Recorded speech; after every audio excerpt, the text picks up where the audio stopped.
Hello friends, welcome to you study के इस video में आप पढ़ेंगे पॉलिटेक्निक मैथमेटिक्स का लेक्चर नंबर ये 17 है। यदि आपने इसके पहले के 16 पार्ट नहीं देखे हो तो उन्हें प्लेलिस्ट में जाके आप देख सकते हो, जो कि आपके पूरे पॉलिटेक्निक मैथमेटिक्स पे बनाए गए हैं। और ये हम निर्देशांक ज्यामिति टॉपिक पढ़ रहे हैं अभी, जिसमें ये हमारा पार्ट 1 होने वाला है क्वेश्चन का। इसके पहले जो पार्ट आया था निर्देशांक ज्यामिति पे, कोऑर्डिनेट ज्योमेट्री पे, इसके पहले जो पार्ट आया था उसमें हमने फॉर्मूले डिस्कस किए थे। ठीक है, तो मैं उम्मीद करता हूँ कि वो पार्ट आपने देखा होगा और आपको समझ में आया होगा। ठीक है, तो ये हम क्वेश्चन स्टार्ट करने वाले हैं। तो आइए स्टार्ट करते हैं आज का ये वीडियो। सबसे पहले है निर्देशांक ज्यामिति का, ये पार्ट नंबर 1 होने वाला है। ठीक है, क्वेश्चन का, और ऐसे पार्ट 2 है। तो सबसे पहला जो टॉपिक था हमारा कि दो बिंदुओं x1 कॉमा y1 और x2 कॉमा y2, दो बिंदु हैं हमारे पास x1 कॉमा y1 और x2 कॉमा y2, ये दो बिंदु है, उनके बीच की दूरी का निकालना है। तो उसका एक फॉर्मूला था r is equal to under root x2 minus x1 का whole square plus y2 minus y1 का होल स्क्वायर। ये फॉर्मूला था हमारे पास दूरी निकालने के लिए। ठीक है, मूल बिंदु के निर्देशांक क्या होते हैं? 0,0 होते हैं। एक्स अक्ष पर y0, y अक्ष पर x0। ये बार बार मैं आपको याद दिलाते रहूँगा क्योंकि बहुत इंपॉर्टेंट होते हैं। मूल बिंदु, डायरेक्ट क्वेश्चन आता है कि मूल बिंदु किन्हीं दो रेखाखंड को काट रहा है, इस टाइप से। मूल बिंदु के निर्देशांक आपको खुद पता होना चाहिए। तो मूल बिंदु के निर्देशांक क्या होते हैं? 0,0 होते हैं। ठीक है, तो आगे बढ़ते हैं हमारा क्वेश्चन की तरफ। क्वेश्चन नंबर 1 है हमारा ये कि -5,2 और 7,-3। क्या क्वेश्चन है? -5,2 और 7,-3 के बीच की दूरी निकालना है हमें। तो ये जो -5 है पहले बिंदु का, ये हो जाएगा x1, ये y1 और x2 और y2। सबसे पहले ये पता कर लेंगे x1 y1 x2 y2 क्या है। x1 की जगह -5, y1 की जगह 2, x2 है 7 और y2 है -3। इस फॉर्मूले में वैल्यू रख देंगे। 7 माइनस x1 का स्क्वायर है और यहाँ पर -3 है, तो y2, पहले x की बात, 7 माइनस -5, तो माइनस और माइनस क्या हो जाएंगे? +5 हो जाएंगे, क्योंकि यहाँ पर माइनस है। ये वाला माइनस और ये फॉर्मूले का माइनस क्या बना देगा? इसको प्लस बना देगा। तो 7 + 5 का होल स्क्वायर, और y2 माइनस y1 मतलब -3 और ये 2, -3 - 2 का होल स्क्वायर। ठीक है, तो ये आ जाएगा 12 का स्क्वायर प्लस -5 का स्क्वायर, तो ये हो जाएगा 12 का स्क्वायर 144 होता है, और -5 का स्क्वायर प्लस 25 होता है। तो ये प्लस करेंगे तो रूट में 169 आएगा, जो कि 13 का वर्गमूल होता है। ठीक है, 13 का स्क्वायर होता है 169। तो ये हमारा इन दो बिंदु, दिए गए बिंदु के बीच की दूरी कितनी आ जाएगी? 13। ठीक है, इसी टाइप से दो बिंदु और है, a,0 और 0,b। ये क्वेश्चन मैंने इसलिए लिया हूँ क्योंकि क्या होता है, नंबर के क्वेश्चन तो हम सीख जाते हैं, 1 2 3 इस टाइप से दिया रहेगा तो सीख जाएंगे, लेकिन जहाँ पर अल्फ़ाबेट की बात आती है हमें थोड़ा सा टेंशन बढ़ जाता है। तो ताकि वो टेंशन कम हो, इसलिए मैंने आपके लिए क्वेश्चन लाया हूँ कि a,0 और 0,b के बीच की दूरी ज्ञात करना है हमें। तो यहाँ पर a जो रहेगा वो x1 हो जाएगा, 0 जो रहेगा वो y1 हो जाएगा, 0 सेकेंड वाले का x2 हो जाएगा, और b जो हो जाएगा वो y2 हो जाएगा। Formula same, r is equal to under root x2 minus x1 का whole square plus y2 minus y1 का होल स्क्वायर। वैल्यू रख देंगे। x1 क्या है हमारा? 0 है, x1 a है, y2 b है और y1 0 है। तो इस प्रकार से हमारा आंसर आया r is equal to under root A square plus B square. ठीक है, ये अगला क्वेश्चन है हमारा। देखो, हमारे पास फॉर्मूला सेम है, under root r is equal to under root x2 minus x1 का whole square plus y2 minus y1 का होल स्क्वायर। इस दूरी से रिलेटेड दो टाइप के क्वेश्चन बन सकते हैं। या तो दूरी पूछेगा निकालने के लिए, दो बिंदु दिए रहेंगे, या फिर इस टाइप का क्वेश्चन जिसमें क्या है कि दूरी दी है और दो बिंदु दिए हुए हैं, लेकिन एक बिंदु का एक निर्देशांक नहीं दिया है। ठीक है, एक बिंदु का एक निर्देशांक नहीं दिया है, वो हमें निकालना है। ठीक है, तो वो निकाल लेंगे। सेम चीज़ जैसा करते आ रहे, 1,-1, सबसे पहले x1 y1 निकाला हमने, फिर दूसरा जो बिंदु रहेगा वो x2 y2 हो जाएगा हमारा। ठीक है, तो x1 की जगह 1 है, y1 की जगह -1, x2 की जगह m है, y2 की जगह -1 है। ये formula r is equal to under root x2 minus x1 का whole square plus y2 minus y1 का होल स्क्वायर अंडर रूट में। ठीक है, अब यहाँ पर क्या है, दूरी दी है r बराबर 1, तो ये 1 हमने रख दिया। x2 की जगह x2 का मान, x1 की जगह x1 का मान, y2 की जगह y1, y2 की जगह y2 और y1 की जगह y1, ये सारे मान रख दिए हमने। तो 1 तो 1 रहेगा और यहाँ m-1 का होल स्क्वायर, और ये -1 से +1 कैंसिल हो जाएंगे तो ये 0 बचेगा, 0 का स्क्वायर। 0 का स्क्वायर मतलब कुछ प्लस माइनस होने से कोई मतलब नहीं रहेगा, तो ये स्क्वायर से रूट कैंसिल हो जाएगा। m-1 इज इक्वल टू +1 बचेगा, ये 1 उधर जाके क्या हो जाएगा +1, तो m इज इक्वल टू 2 हो जाएगा। ठीक है, इस टाइप के क्वेश्चन भी दूरी में पूछे जाते हैं। ठीक है, आगे बढ़ते हैं। अब एक सरल रेखा की लंबाई 5 इकाई है। सरल रेखा की लंबाई दी है 5 यूनिट, उसका एक सिरा, उस सरल रेखा का एक सिरा क्या है 3,5 है। दूसरे बिंदु की उनने कोटि दी है, क्या दी है कोटि, और हमें भुज सिद्ध करना है कि वो 0 रहेगा या 6 रहेगा। जो किसी भी निर्देशांक का x निर्देशांक जो होता है उसको भुज बोलते हैं, x को क्या बोलते हैं हम भुज, और जो y होता है उसको हम बोलते हैं कोटि। y को क्या बोलते हैं कोटि और x को बोलते हैं भुज। ठीक है, तो ये चीज़ आपको याद रखना है कि x मतलब भुज होता है, y मतलब कोटि होता है। ठीक है, इसके बाद जैसा करते हैं वैसे ही करेंगे कि 3,5 एक बिंदु है, दूसरा बिंदु है x,9, क्योंकि भुज हमें पता नहीं है तो हमने x मान लिया उसको। इन दोनों के बीच की दूरी दी है 5 इकाई, तो 5 दोनों के बीच की दूरी आ गई। फॉर्मूला रखेंगे r is equal to √x2 - x1 का whole square plus y2 - y1 का होल स्क्वायर। सब जगह उनकी वैल्यू रख दी हमने, r की जगह 5 रख दिया, बाकी जो वैल्यू थी बिंदु की वो रख दी। x2 का मान x था, x1 का मान 3 था, y2 का मान 9 था, y1 का मान 5 था। यह तो ऐसे ही रहेगा, लेकिन यहाँ पर इसको सॉल्व कर लेंगे। 9 - 5 मतलब 4 का स्क्वायर। इसके बाद दोनों इधर का वर्ग हटाने के लिए, वर्गमूल हटाने के लिए दोनों पक्षों का वर्ग कर देंगे। तो यहाँ 5 था तो 5 का वर्ग क्या हो जाएगा 25, और यहाँ रहेगा x - 3 का वर्ग प्लस 16। ठीक है, अब ये 25 और ये 16 को इधर लेके आएंगे, तो 16 इधर आके क्या हो जाएगा -16। यहाँ बचा केवल x - 3 का होल स्क्वायर। 25 में से 16 जाएंगे तो 9 बचेगा, और क्या बचा इधर x - 3 का होल स्क्वायर। तो यहाँ पर आ जाएगा 3, और क्योंकि रूट ले लेंगे अब हम, तो 9 का रूट 3, और ये इधर भी रूट लेंगे तो स्क्वायर से ये रूट कैंसिल हो जाएगा। तो यहाँ केवल क्या बचेगा x - 3, और ये 3 इधर जाके 3 में 8 हो जाएगा, तो हमारा आंसर क्या आ जाएगा 6। मतलब हमने सिद्ध कर दिया कि जो हमारा दिया गई जो स्थिति थी उसमें जो भुज आएगा वो 6 रहेगा। ठीक है, आगे बढ़ते। सिद्ध करना है कि दिए गए शीर्ष आयत के हैं। ये मैंने आपको बताया था फॉर्मूले वाले लेक्चर में कि आयत, वर्ग, समांतर चतुर्भुज और समचतुर्भुज ये सिद्ध करने को आता है, तो हमें केवल इनकी प्रॉपर्टी पता होना चाहिए। आयत कैसे सिद्ध करते हैं, आमने सामने की भुजा बराबर, विकर्ण भी बराबर, तो आयत बोलेंगे। समांतर चतुर्भुज क्या होता है, आमने सामने की भुजाएं बराबर लेकिन विकर्ण बराबर नहीं होते, तो वो समांतर चतुर्भुज होता है। हमें अभी सिद्ध करना है आयत, 4 शीर्ष दिए हुए हैं, हमें सिद्ध करना है कि वो आयत के शीर्ष है। तो ABCD नाम का एक आयत मान लेंगे। ठीक है, बिंदुओं को जमा लेंगे ABCD पर। इसके बाद AB निकाल लेंगे, BC निकाल लेंगे, CD निकाल लेंगे, DA निकालेंगे, AC निकालेंगे और BD निकालेंगे। ये इस दोनों के विकर्ण भी निकाल लेंगे हम। ठीक है, फिर देखेंगे कि आमने सामने की भुजाएं बराबर आ रही है कि नहीं आ रही, विकर्ण बराबर आ रही कि नहीं आ रहे। जैसे कि प्रॉपर्टी है, यदि वो प्रॉपर्टी को सेटिस्फाई करता है तो वो हमारा आयत है, वर्ग है या जो भी है। ठीक है, प्रॉपर्टी के हिसाब से। तो सबसे पहले हमने AB निकाला। AB कैसे निकालेंगे, ये 2 बिंदु दिए हुए हैं हमारे पास, ये x1 y1, एक बिंदु हो जाएगा x1 y1, एक हो जाएगा x2 y2, और जैसा दूरी का फॉर्मूला लगाते हुए उसी प्रकार से हम निकाल लेंगे, तो आएगा √72। सेकंड BC निकालेंगे, ये रहा हमारा BC। BC में एक बिंदु हो जाएगा x1 y1, एक बिंदु हो जाएगा x2 y2, और इन दोनों का दूरी फॉर्मूला लगाकर निकाल लेंगे तो √18 आया।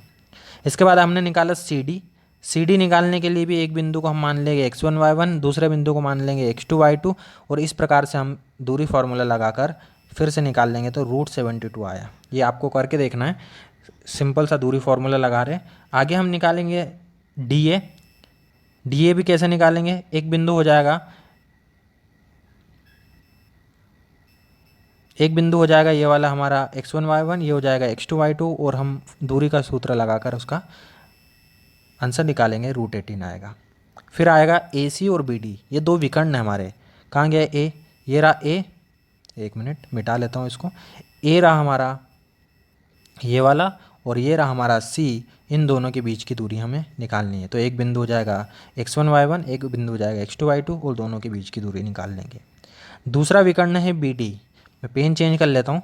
दूसरा विकर्ण हमारा है BD, तो BD निकालने के लिए ये रहा B, ये रहा D और इन दोनों के बीच की दूरी निकाल लेंगे, BD आ जाएगी हमारी।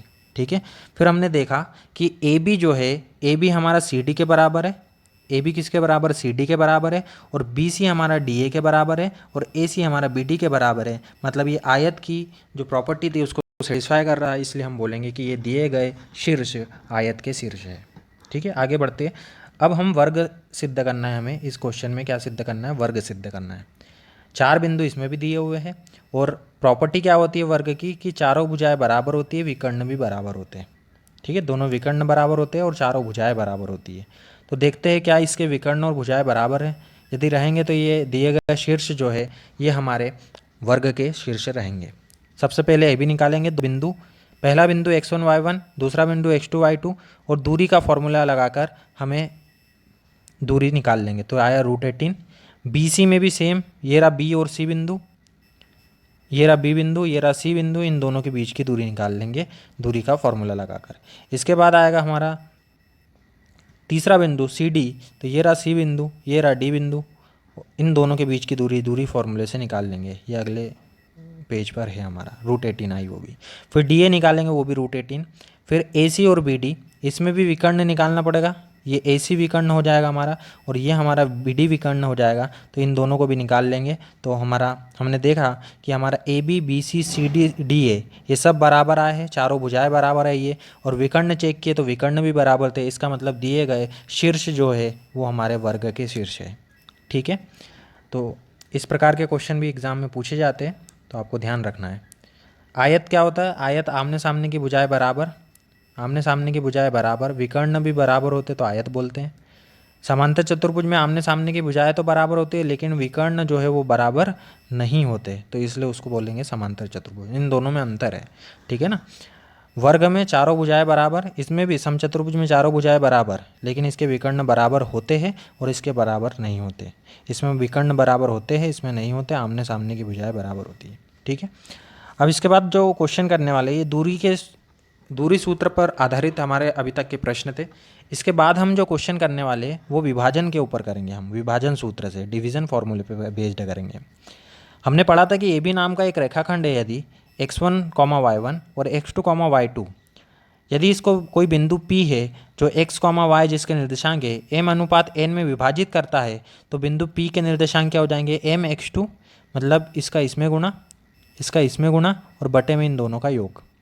ठीक है, उसी प्रकार y निर्देशांक हम कैसे निकालेंगे, y निर्देशांक निकालने के लिए y को देखना है केवल, तो y का m में गुणा, y1 का n में गुणा और बटे में इन दोनों का योग। ठीक है, तो क्वेश्चन करते हैं और ज़्यादा अच्छे से समझ में आ जाएगा। उस बिंदु का निर्देशांक ज्ञात करो जो बिंदु 4,0 और 0,12 को मिलाने वाली रेखा को 3:1 में आंतरिक रूप से विभाजित करता है। एक टाइप तो ये हो गया हमारा जिसमें बिंदु P के निर्देशांक हमें ज्ञात करने रहते थे। दूसरा टाइप हम पढ़ेंगे कि हमें m/n निकालना पड़ेगा। ठीक है, तो देखो एक एक करके देखते जाते हैं हम। पहले इसमें क्या निकालना है, x, y निकालना है हमें। तो x बराबर, x निकालना है तो x को देखेंगे हम। ठीक है ना, तो x को देखना है यहाँ पर, ये 0 का गुणा हो जाएगा 3 में, ये 4 का गुणा हो जाएगा 1 में, और बटे में आएगा दोनों का योग 3-1। तो 0 × 3 प्लस 4 × 1 बटे में 3 + 1, 4/4 आएगा बराबर में 1। ठीक है, y निकालने के लिए y को देखेंगे, y निकालना है तो y को देखेंगे। तो देखो यहाँ पर y क्या है, 12, तो ये 12 का गुणा हो जाएगा 3 में। ठीक है, इसके बाद इधर है 0, 0 का गुणा हो जाएगा 1 में। ठीक है ना, ये इसका इसमें गुणा, इसका इसमें गुणा और बटे में इन दोनों का योग। ठीक है, तो 12 × 3 प्लस 0 × 1 बटे में 4, तो ये हमारा आ जाएगा 36/4, जो कि हो गया 9। तो हमारा आंतरिक विभाजन के लिए जो निर्देशांक आए वो 1,9 आए। समझ में आ गया। अगला टाइप करते हैं कि वह अनुपात याद करना है। अभी हमने बिंदु निकाला था, अब हमें बिंदु दिया गया है, हमें क्या निकालना है, हमें अनुपात निकालना है। तो देखो सेम जैसा हम जमाते हैं वैसे ही जमा लेना है। A B, बीच में बिंदु P और m/n में विभाजन। बिंदु A दिया है, B दिया है, P दिया है, m/n निकालना है। तो ये अनुपात जो रहता है वो बिंदु के एक ही निर्देशांक से निकल जाता है। यदि हमें x भी पता हो तो भी निकाल देंगे, केवल y पता हो तो भी निकाल देंगे, दोनों पता है तो कोई दिक्कत ही नहीं है। फिर तो किसी से भी जो आपका जिसमें मन हो उससे निकाल देंगे। जैसे मैं यहाँ पर x से निकाल रहा हूँ, x कैसे निकलेगा, वो ऐसे निकलेगा कि x के लिए x को देखना है, यहाँ पर 7 का मल्टीप्लाई करेंगे हम m में, 7 का मल्टीप्लाई करेंगे हम m में, 3 का मल्टीप्लाई करेंगे n में, बटे में इन दोनों का योग, बराबर में आएगा इसका x निर्देशांक जो कि 11 है। 7m प्लस 3n बटे में m प्लस n, x की जगह रखा हमने 11, 7m प्लस 3n बटे में m प्लस n, इसका इधर 3 गुणा कर देंगे तो ये हो जाएगा 11 के साथ गुणा हो जाएगा 11 m प्लस n, इधर बचा 7m प्लस 3n, 11 का अंदर गुणा करेंगे तो 11m plus 11n, 7m plus 3n, 11m, m को एक तरफ लिया तो यहाँ पर माइनस 7m हो जाएगा, और यहाँ बचा है 3m और उधर से आएगा 11n, तो 3n माइनस 11n, 3n इधर बचा हुआ 3n और इधर से क्या आ गया हमारा 11n आ गया माइनस का, यहाँ पर माइनस 8n, यहाँ बचेगा 4m, और m अनुपात n निकालना है तो m यही रहेगा, n उधर से आ जाएगा, और इस साइड क्या बचा हुआ 8 इधर ही रहेगा और उधर से क्या आएगा 4। जब कैंसिल करेंगे तो 2/1 मतलब -2:1 जो कि हमारा आंसर आएगा। ठीक है, तो चलो आगे बढ़ते हैं। अब एक क्वेश्चन मैंने आपको बताया था सम त्रिभाजित करने वाला क्वेश्चन, आपको उसमें बताया था ना फॉर्मूले वाले लेक्चर में कि सम त्रिभाजित करने के लिए हमें दो बिंदु की ज़रूरत पड़ती है। पहला बिंदु का अनुपात 1:2 रहता है, दूसरे बिंदु का अनुपात 2:1 रहता है। उसी पे बेस्ड ये क्वेश्चन है। एक रेखा ए बी बिंदु सी और डी पर सम त्रिभाजित की जाती है। यदि ए और बी के निर्देशांक -7,4 और 2, -3 है तो सी और डी के निर्देशांक हमें ज्ञात करना है। सबसे पहले बिंदु सी निकालेंगे, जैसा हमारा सेटअप रहता है उसको जमा देंगे पहले ए बी, और बीच में सम त्रिभाजित कर रहा है इसलिए दो बिंदु आएंगे सी और डी। ए के निर्देशांक बी के निर्देशांक दिए हुए हैं, सी और डी के निर्देशांक हमें निकालना है, और एक कंडीशन दी है कि सम त्रिभाजित करते हैं। तो सम त्रिभाजित में याद रखना है कि पहला बिंदु 1:2 में डिवाइड करता है, 1:2 में विभाजित करता है, और दूसरा 2:1 में विभाजित करता है। तो ये फिर से हमने यहाँ पर जमा दिया जैसे हम पहले जमाते थे कि एक बिंदु है ए, एक बिंदु है बी, बीच में एक बिंदु हमने माना है सी, तो सी बिंदु 1:2 में विभाजित करेगा, पहला बिंदु है क्योंकि वो, ठीक है। और फिर जैसे हम निकालते थे वैसे निकाल लेंगे x1, y1। x1 निकालने के लिए केवल x देखेंगे, 2 का इंटू 1 में प्लस -7 का इंटू 2 में, बटे में इन दोनों का योग, तो योग के लिए 1 + 2 3 आ जाएगा। तो ऐसा हमने x1 निकाल लिया। इसी प्रकार y के लिए y1 निकालेंगे, -3 का इंटू 1 में, 4 का इंटू 2 में, और बटे में इन दोनों का योग। तो इस प्रकार से हमें क्या मिल जाएगा, ये हमारा बिंदु मिल जाएगा। x1, y1 मिल गया, -4, क्या मिल गया -4, 5/3। तो ये हमारा आ गया सी बिंदु। अब निकालेंगे हम डी बिंदु। डी बिंदु निकालने के लिए दूसरा बिंदु है तो जो अनुपात हो जाएगा वो क्या हो जाएगा 2:1 हो जाएगा हमारा। ठीक है, तो उसको निकालेंगे, जमा दिया हमने, ए और बी लिख दिए, बीच में बिंदु जो हो गया वो डी, और 2:1 हो गया। फिर जैसे हम अनुपात निकालते हैं, अनुपात दिया हो तो जैसे बिंदु निकालते हैं उसी प्रकार से इसको भी निकाल लेंगे। 2 का 2 में गुणा प्लस -7 का 1 में इंटू, बटे में इन दोनों का योग, तो इससे निकलेगा हमारा x2। ठीक है, जो कि कितना आएगा 1 आएगा। ठीक है, उसी प्रकार हम निकालेंगे y2 निकालेंगे, तो y2 के लिए y2 इसका इसमें गुणा, इसका इसमें गुणा, बटे में इन दोनों का योग। ठीक है, तो ये y2 निकल गया। तो सी बिंदु के निर्देशांक हो जाएंगे -4, 5/3, और डी बिंदु के निर्देशांक हो जाएंगे -1, -2/3। तो आगे बढ़ते, अब हमें विभाजन जो बीच में, जैसे अभी तक बिंदु दिया जा रहा था, लेकिन अब हमें दिया है कि x अक्ष ही दे दिया अगर, तो मैंने आपको बताया केवल एक निर्देशांक की ज़रूरत होती है हमें अनुपात निकालने के लिए।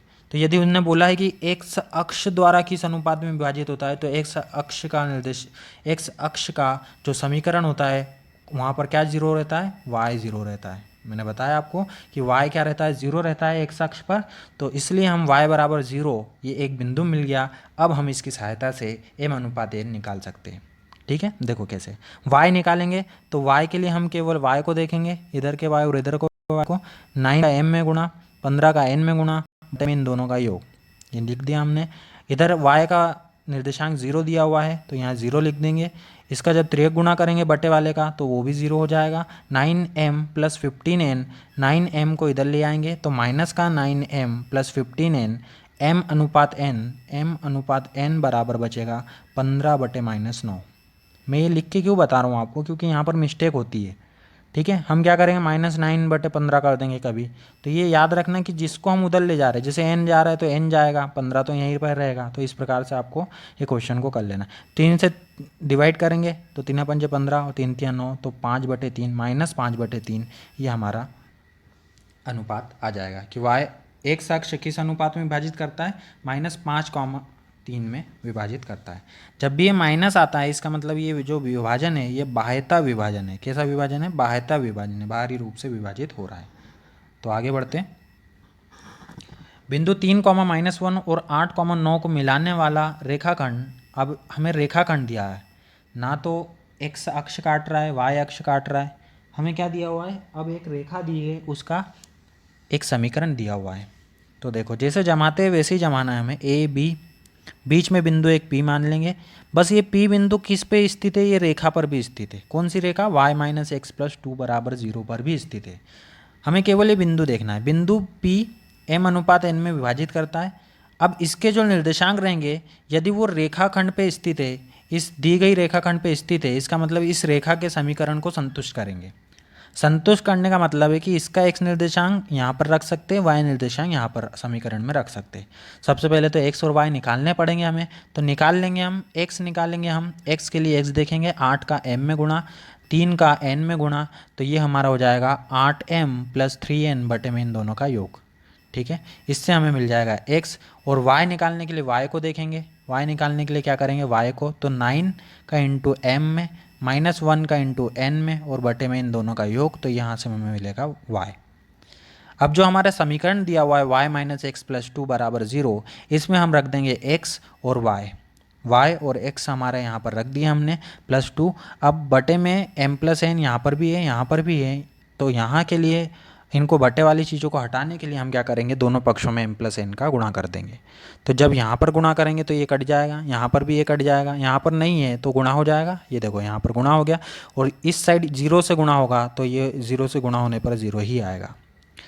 हम इसको अंदर सॉल्व कर लेंगे। 9m - n, माइनस का अंदर इंटू होगा तो -8m - 3n + 2m + 2n = 0।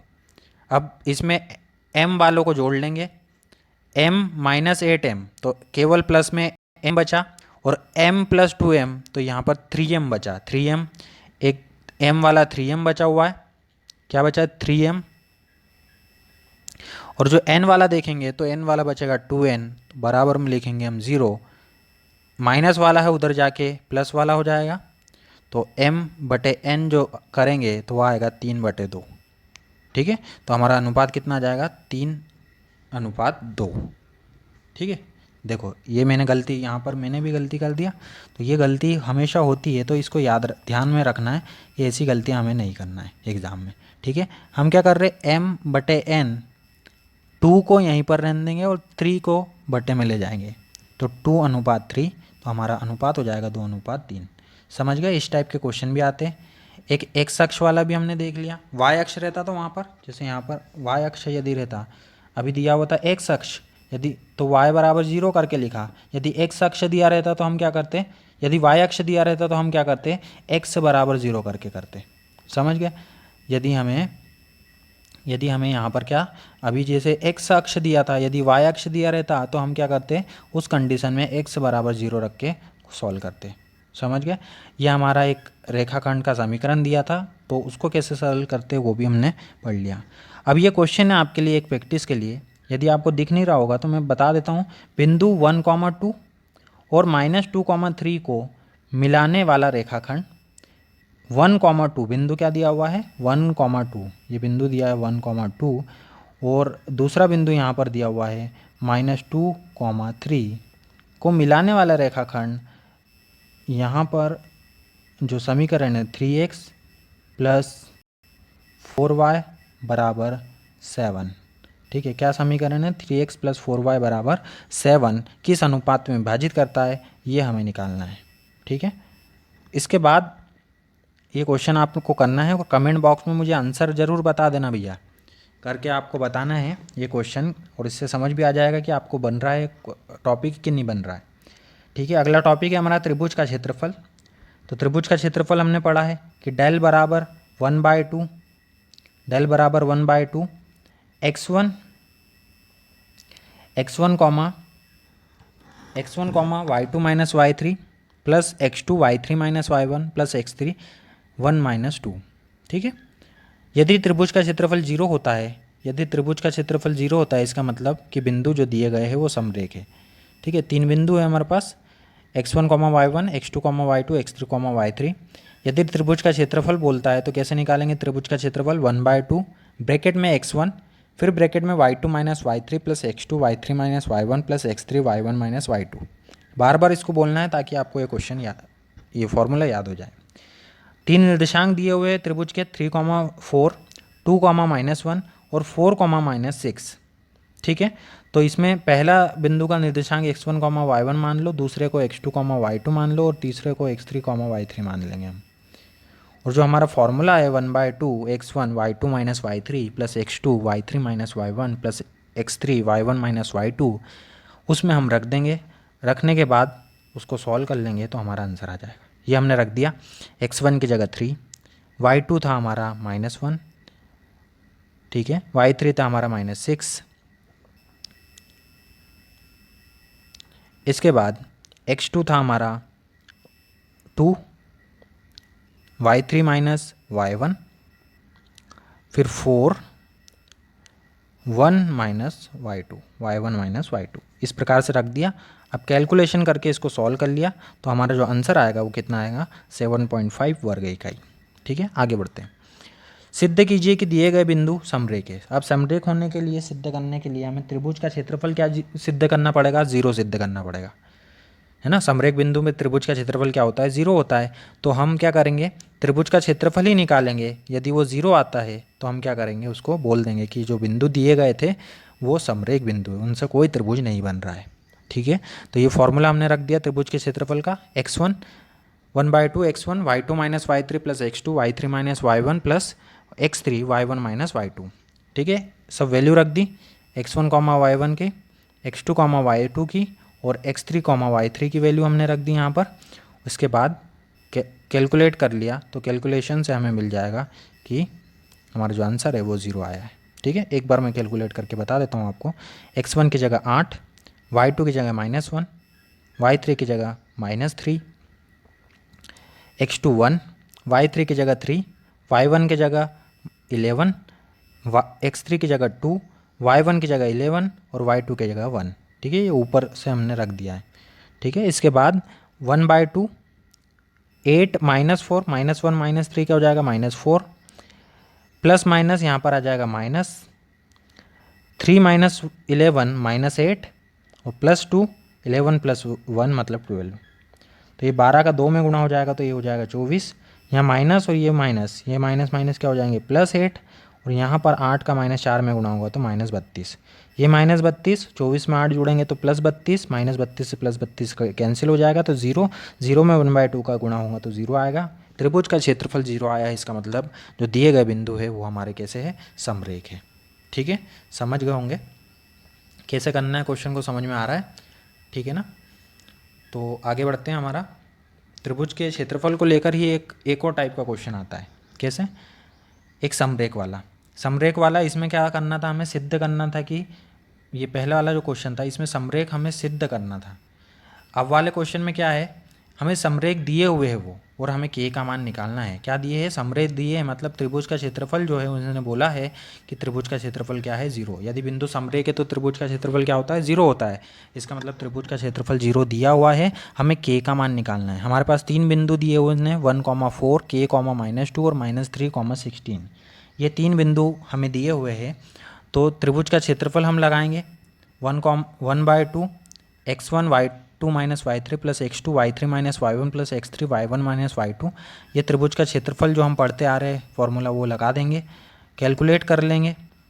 त्रिभुज = 1/2, x1 की जगह 1 रख दिया हमने, y2 की जगह -2, y3 की जगह 16, x2 आ जाएगा k, y3 आ जाएगा 16, y1 आ जाएगा 4, x3 आ जाएगा -3, y1 आ जाएगा 4 और y2 आ जाएगा 2। तो हम इसको सॉल्व कर लेंगे। इसके बाद इसको हमने सॉल्व किया तो सॉल्व करने पर हमें क्या मिला, त्रिभुज बराबर 1/2, यहाँ पर 1 का 1, इन दोनों को जोड़ा तो -18 आया। यहाँ बचा है k, 16 में से 4 जाएंगे तो 12 बचेगा, यहाँ हो जाएंगे 6 और ये प्लस माइनस -3। ठीक है, उसके बाद इसको और सॉल्व किया तो 1/2 तो वैसे ही रहेगा। यहाँ पर त्रिभुज का क्षेत्रफल हमारा 0 दिया हुआ था तो ये 0 हमने रख दिया और ये 1/2 इधर जाके क्या हो जाएगा, 0 ही हो जाएगा वो। ये -1 का -18 में इंटू करेंगे तो -18, यहाँ पर आ जाएगा +12 के और ये 3 का 6 में गुणा करेंगे तो -18 आ जाएगा। -18 और -18 कितना हो जाएंगे, -36, +12 के तो यहाँ पर 12 के को रहने देंगे, 36 को माइनस का उधर जाएगा तो प्लस का 36 हो जाएगा। मतलब k बराबर 36/12 मतलब 3। तो k बराबर 3 के लिए बिंदु क्या होंगे, समरेख होंगे। इस टाइप से आपको भी क्वेश्चन आते हैं। ठीक है ना, समझ गए। समरेख के लिए भी 2 टाइप के हो गए हमारे पास। ठीक है, आगे बढ़ते। अब त्रिभुज के क्षेत्रफल के लिए एक और आता है कि त्रिभुज का क्षेत्रफल दिया रहता है और बिंदु का एक निर्देशांक यहाँ पर नहीं दिया रहेगा, अज्ञात रहेगा, उसे हमें निकालना पड़ेगा।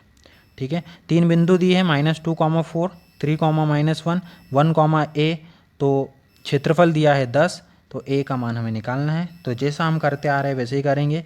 ये हमारा त्रिभुज का फॉर्मूला, हम फॉर्मूले में वैल्यू पूरी सेट कर देंगे जैसा जैसा हमें अभी तक सीखते आए वैसा।